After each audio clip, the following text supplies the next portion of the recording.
মাঠে পাট গাছ লাগানো হয়েছে, দেখুন কদিনে বড় হয়ে গেছে। দেখো মানে ভালো বয়ে বড় হয়ে গেছে।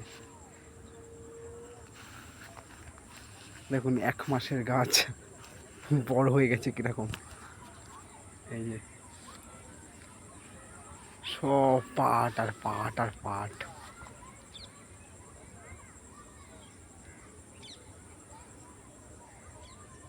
এই যে পাট, এই যে নারকেল গাছ পাশে। আমাদের এখানে একটা বাগান,